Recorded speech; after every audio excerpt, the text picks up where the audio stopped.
क्रांति के बारे में करूंगी और ये मैंने थोड़ा शॉर्ट फॉर्म में लिया है। 1857 की क्रांति इसी को प्रथम स्वाधीनता संग्राम भी कहते हैं। इसकी कुछ बोल रही थी क्या?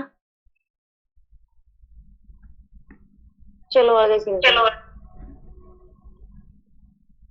इसकी जो घोषणा हुई थी वो 31 मई 1857 में से होने के लिए इसकी घोषणा हुई थी कि 31 मई 1857 से हुई, लेकिन ये समय से पूर्व 10 मई को ही शुरू हो गई थी। इसके प्रचार प्रसार का जो प्रतीक चिन्ह था वो था कमल और रोटी। नेक्स्ट है, विद्रोह के समय इंग्लैंड के जो प्रधानमंत्री थे वो पामस्टन थे। भारत का गवर्नर जनरल 1857 की क्रांति के समय लॉर्ड कैनिंग था। विद्रोह के समय कंपनी का मुख्य सेनापति जॉर्ज एनिसन था। इसे सैनिक विद्रोह के रूप में भी परिभाषित किया जाता है। आगे है, 1857 के विद्रोह के कई कारण भी थे, लेकिन यहाँ कुछ मुख्य कारण ही मैं पढ़ूंगी, जैसे डलहौजी की हड़प नीति। 1835 के बाद बहादुर शाह जफर का अंग्रेजों द्वारा अपमान, नाना साहब की पेंशन बंद, भारतीयों को नौकरी देने में भेदभाव। लेकिन इनसे भी जो एक इसके अलावा जो एक सर्व प्रमुख कारण था वह था, जो तात्कालिक कारण था वह था लॉर्ड कैनिंग के काल में सैनिकों को दिसंबर 1856 में नई एनफील्ड राइफल में ऐसे कारतूस का प्रयोग करना पड़ा जिसमें गाय और सुअर की चर्बी लगी हुई थी। 29 मार्च 1857 में बैरकपुर छावनी में 34वीं नेटिव इन्फेंट्री रेजिमेंट के सैनिकों ने इन चर्बीयुक्त कारतूस का प्रयोग करने से मना कर दिया।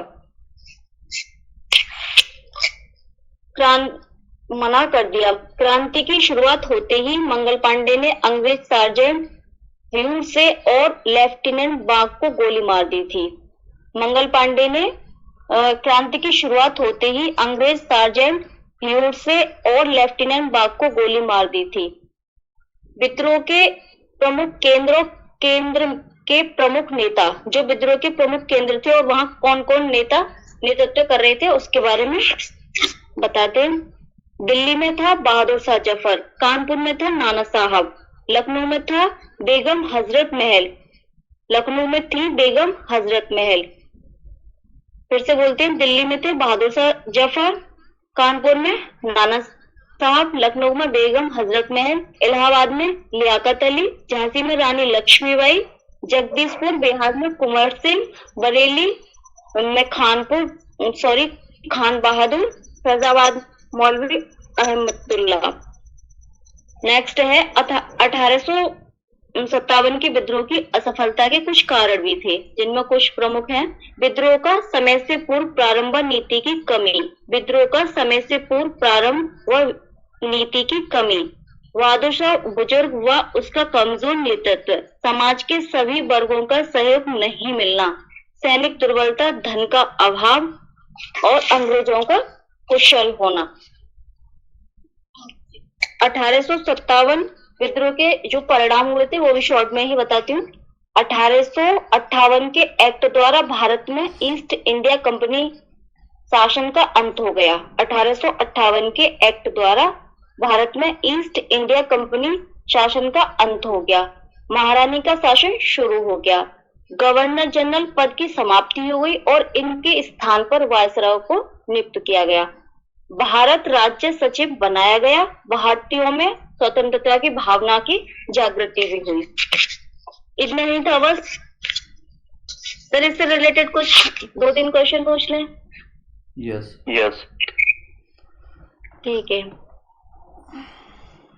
1857 के समय भारत का गवर्नर जनरल था।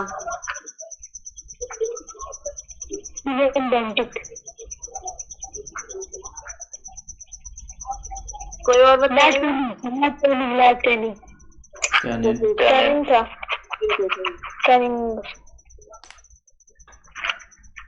और 1857 के विद्रोह के समय ब्रिटिश पीएम कौन था?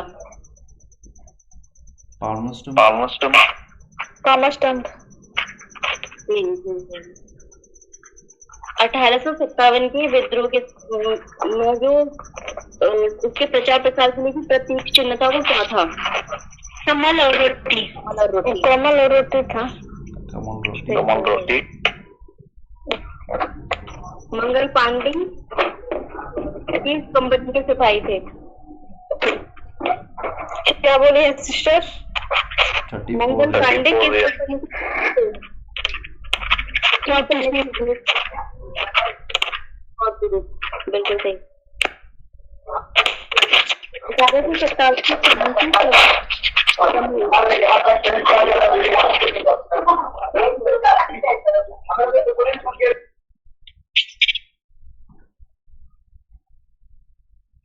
बोलिए। चलो मैं बता देती हूँ इसका आंसर। 1857 की क्रांति सबसे पहले मेरठ से शुरू हुई थी 10 मई को। ठीक है sir. Okay, next question. Last में बोलेंगे हम 9 बजे। हेलो। क्यों? हम 9 बजे इसलिए बोलेंगे ना क्योंकि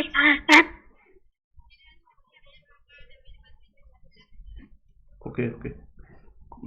नेक्स्ट गीता जी, आप बोलना चाहेंगे? नंदिनी, आप फिजिक्स तैयार किया ना? स्टार्ट।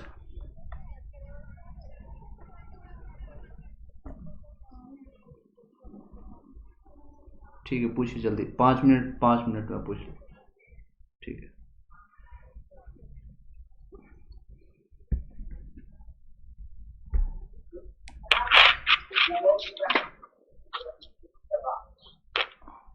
सर मुझे क्वेश्चन पूछना है, मतलब ये वन लाइनियर क्वेश्चन की तरह बोलना है।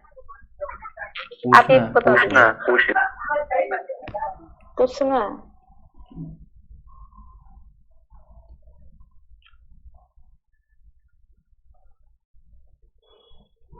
जल्दी।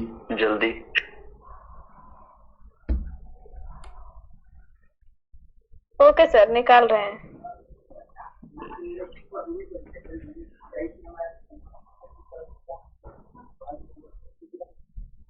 बाकी कोई और तैयार किए? कमला जी। न्यूटन का बता दूं? ठीक है सर। हेलो सर, मैं बोल रही हूँ। ठीक।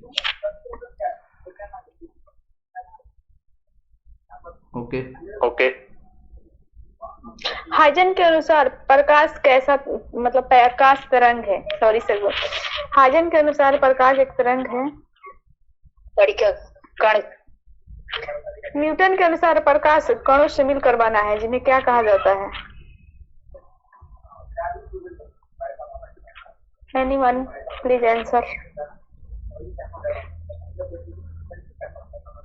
न्यूटन के अनुसार प्रकाश कणों से मिलकर बना है, जिन्हें क्या कहा जाता है? कणिका कहा जाता है।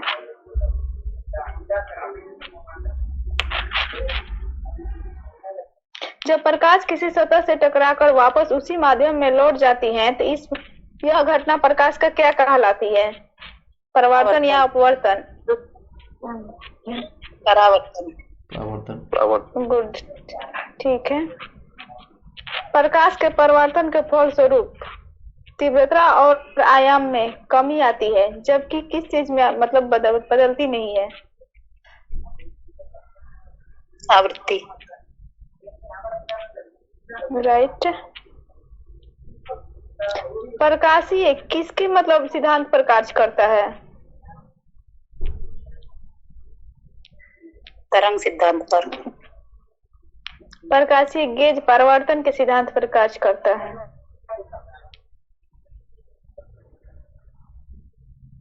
आपतित किरण, परावर्तित किरण और अभिलंब मतलब किस तल में होते हैं? अलग अलग होते हैं, एक ही तल में होते हैं?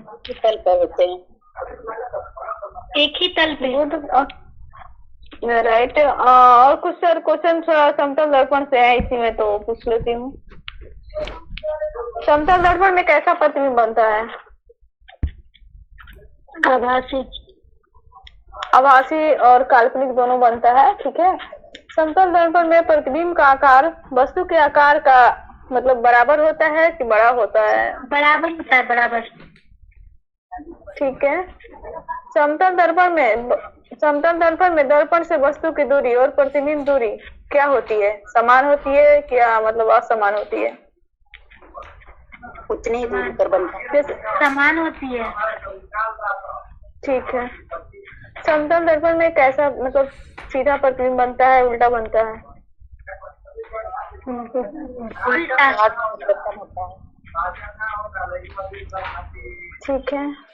और दो समतल दर्पण को समानांतर रखने पर प्रतिबिंब मतलब कितना प्रतिबिंब बन सकता है?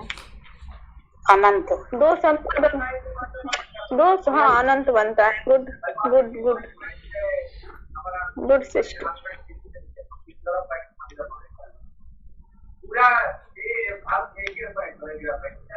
अब कुछ हम पूर्ण आंतरिक परावर्तन से क्वेश्चन पूछ लेते हैं।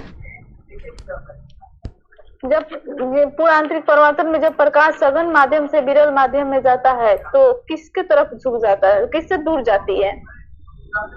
विलंब से। अविलंब से दूर। अविलंब से दूर जाती है। गुड। जब आपतन कोण के मान को क्रांतिक कोण से बढ़ाया जाता है तो प्रकाश उसी माध्यम में लौट जाती है। यह घटना पूर्ण आंतरिक परावर्तन कहलाता है। ठीक है। पूर्ण आंतरिक परावर्तन की घटना कब होगी? पानी से कांच जान में जाने पर, ऑप्शन नंबर बी, हवा से पानी में जाने पर, और पानी से हवा में जाने पर, और कांच से हीरा में जाने पर। क्या बोली है? हवा से पानी में। हवा से पानी।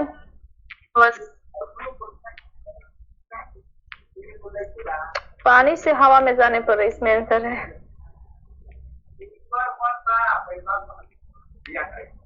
सघन से विरल में ही जाने पर। और प्रकाश का बड़ विक्षेपण है कुछ। ठीक है। न्यूटन के डिस्क में 7 रंग थे जिसमें घुमाने पर श्वेत रंग प्राप्त होता था। ठीक है। जब श्वेत प्रकाश को किसी प्रिज्म से होकर गुजारा जाता है तो वो 7 रंगों में विभक्त हो जाता है जिसका क्रम है मतलब वैजानिया, पिनाला, तो ये सबको पता ही होगा। इसमें बैंगनी रंग का अपवर्तनांक सर्वाधिक होने के कारण आधार की ओर होता है। ये क्वेश्चन बीपीएससी एग्जाम में दिया था। बैंगनी रंग वाला, लाल रंग का अपवर्तनांक कम होने के कारण ऊपर की ओर होता है। ठीक है। अब क्वेश्चन थोड़ा इसमें से पूछ लेते हैं। इंद्रधनुष का बनना। वर्षा के तुरंत बाद जब सूर्य की किरणें पानी की बूंद से होकर गुजरती हैं तो ये 7 रंगों में विभक्त हो जाती हैं, जिसके कारण इंद्रधनुष का निर्माण होता है। इंद्रधनुष का मुख्य कारण बताइए? वर्षा का वर्ण विक्षेपण है, जबकि परिवर्तन व अपवर्तन इसके सहायक कारक है। इंद्रधनुष को देखने के लिए सूर्य की तरफ कैसे खड़ा होना पड़ेगा? विपरीत। यस, सही, राइट। यही कारण कि दोपहर के समय हम इंद्रधनुष नहीं देख सकते हैं। इंद्रधनुष कितने प्रकार के होते हैं?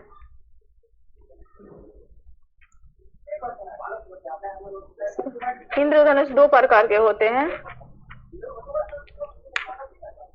हेलो, हाँ, कौन कौन सा?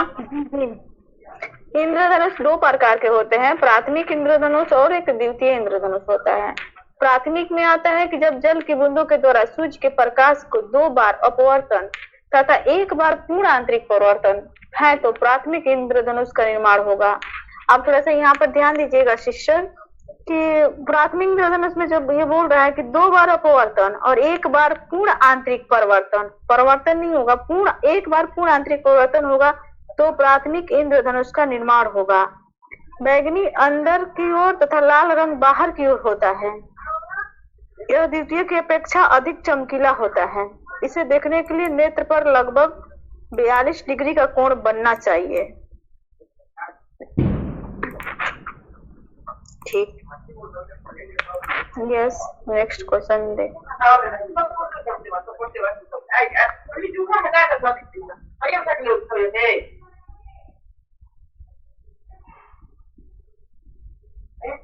द्वितीय इंद्रधनुष सुनिए शिष्य। जब जल की बूंदों के द्वारा सूर्य के प्रकाश का 2 बार अपवर्तन तथा 2 बार पूर्ण आंतरिक परिवर्तन होता है तो द्वितीयक इंद्रधनुष का निर्माण होता है। इसमें बैंगनी रंग बाहर की ओर तथा लाल रंग अंदर की ओर होता है। आपको दोनों में कुछ डिफरेंट समझ में आया? मतलब कैसे पहचान सकते हैं कि ये प्राथमिक इंद्रधनुष है और द्वितीयक इंद्रधनुष है? रंग का अंतर है। क्या बोल रही हैं? हेलो, कोई भी बोले प्लीज।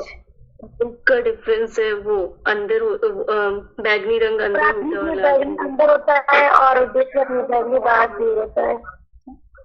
इसका कुछ इम्पोर्टेंट जो बात है वो देखिए, जो ये भी बात है कि जैसे द्वितीयक में है कि 2 बार अपवर्तन और 2 बार पूर्ण आंतरिक परिवर्तन होगा। ठीक है, ये मेन बात है। जिससे 2 बार अपवर्तन और 2 बार आंतरिक परिवर्तन होगा तो द्वितीयक इंद्रधनुष का निर्माण होगा। अब प्रथम में जो है ना कि 2 बार अपवर्तन तथा 1 बार पूर्ण आंतरिक परिवर्तन होगा, उसमें 2 बार अपवर्तन और 1 बार पूर्ण आंतरिक परिवर्तन होगा, और इसमें दोनों 2 बार होगा। 2 बार अपवर्तन तो 2 बार पूर्ण आंतरिक परिवर्तन होगा तो द्वितीयक इंद्रधनुष का निर्माण होगा। इसमें बैंगनी रंग बाहर की ओर तथा लाल रंग अंदर की ओर होता है, और उसमें बैंगनी रंग अंदर की ओर इसमें और लाल रंग बाहर की ओर होता है। यह प्राथमिक के अपेक्षा कम चमकीला होता है। प्राथमिक इंद्रधनुष के अपेक्षा द्वितीय इंद्रधनुष जो होता है वो कम चमकीला होता है। इसे देखने के लिए नेत्र पर लगभग 55 डिग्री का कोण बनना चाहिए। और प्राथमिक को देखने के लिए कितने डिग्री का कोण बनना चाहिए? 42 डिग्री। हाँ, 42 डिग्री। प्राथमिक को देखने के लिए 42 डिग्री और द्वितीयक इंद्रधनुष को देखने के लिए आपको 55 डिग्री का कोण बनना चाहिए, मतलब तभी आप देख पाएंगे। अब थोड़ा कलर रंग से पूछ लेती हूँ। प्राथमिक रंग में कौन कौन आएगा? लाल, हरा और नीला। और द्वितीयक रंग में आता है, प्राथमिक रंगों से मिलाकर जो बनता है उसे द्वितीयक रंग कहते हैं। ठीक है, ठीक सिस्टर। और तो ये तो मतलब अब तो मतलब आगे मैं क्लास मतलब टॉपिक बोलूं या ये बंद कर दूं, आप बोलिएगा, क्योंकि अब आगे जो है लेती है इसलिए काली दिखाई देती है। क्योंकि श्वेत वस्तु सारे रंग को, प्रकाश को प्रवाहित कर देती है तो ये श्वेत दिखाई देती है। ऐसे देखिए दोनों में कुछ तो डिफरेंट, आप लाइन सुनकर कुछ तो वर्ड का डिफरेंट लगा पाना। काली वस्तु सारे रंग के प्रकाश कर रही है और श्वेत वस्तु सारे रंग के प्रकाश को परावर्तित कर देती है। दोनों में कुछ डिफरेंट है ना सिस्टर? हेलो, कोई?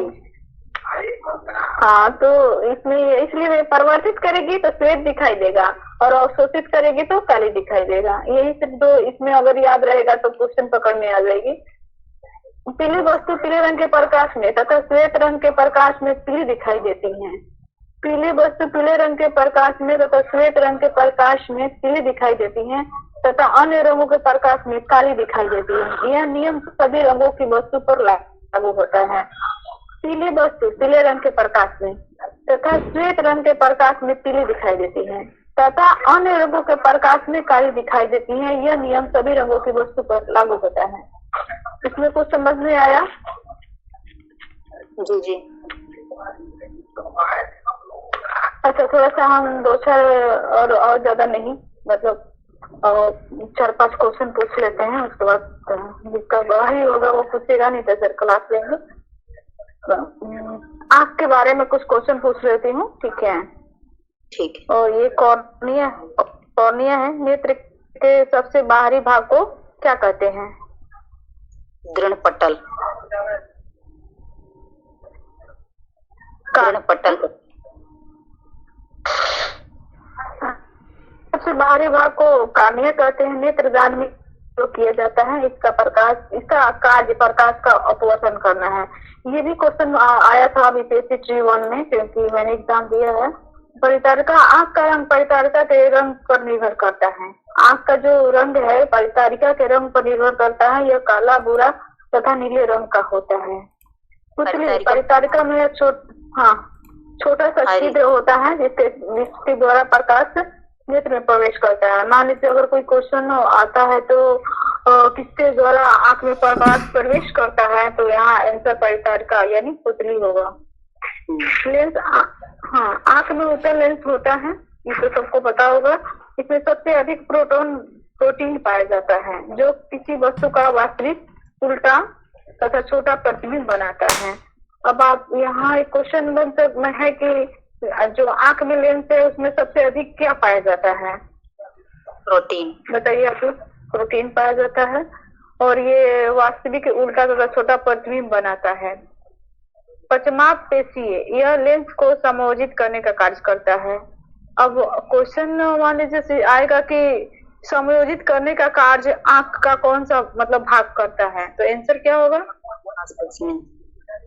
सिलियरी मसल्स या पचमाप पेशियां होगा।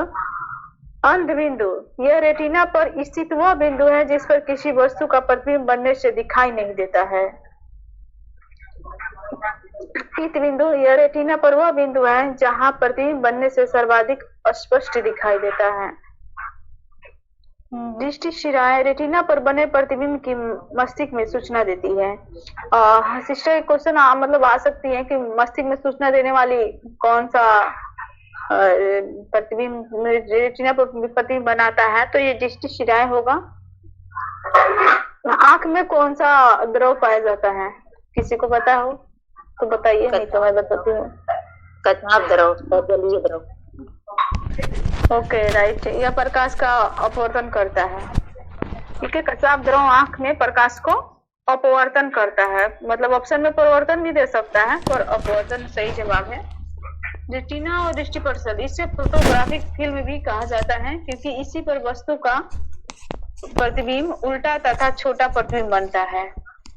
रेटिना में 2 प्रकार की कोशिकाएं होती हैं। अब किसी को पता है तो बताइए, नहीं तो मैं बता रही हूँ। रेटिना में 2 प्रकार की कोशिकाएं होती हैं, तो कौन कौन होती है? क्या?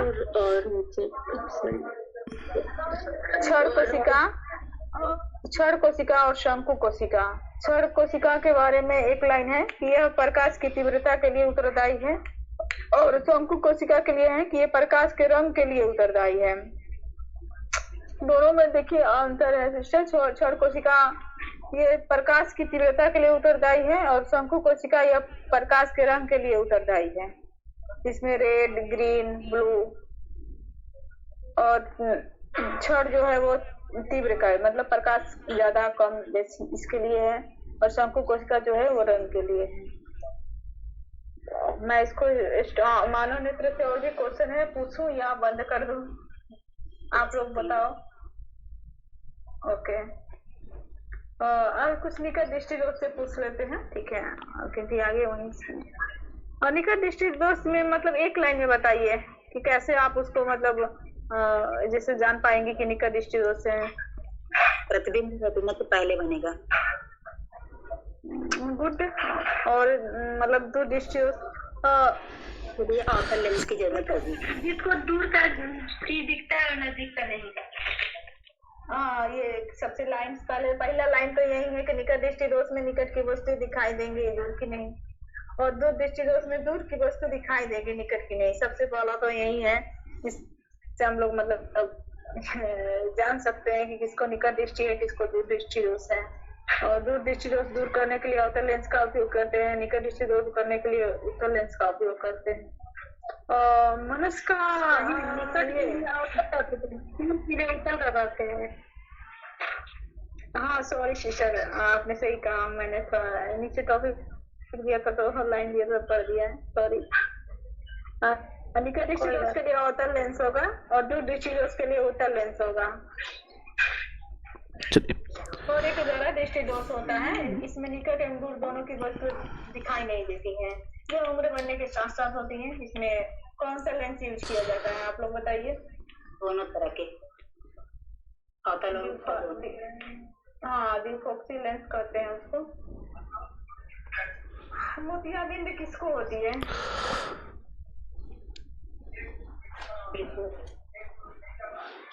हाँ, मोतियाबिंद जिसकी उम्र अधिक है उन्हें ब्लीडों का मतलब ये कैसे ठीक किया जा सकता है? ऑपरेशन से। Bifocal lens. क्या सर, आपने कुछ बोला? बाइफोकल लेंस के यस सर। सर मैं अभी मतलब बताऊं या स्टॉप कर दूं, आप बोल दीजिएगा। ओके, स्टॉप कर दीजिए। थैंक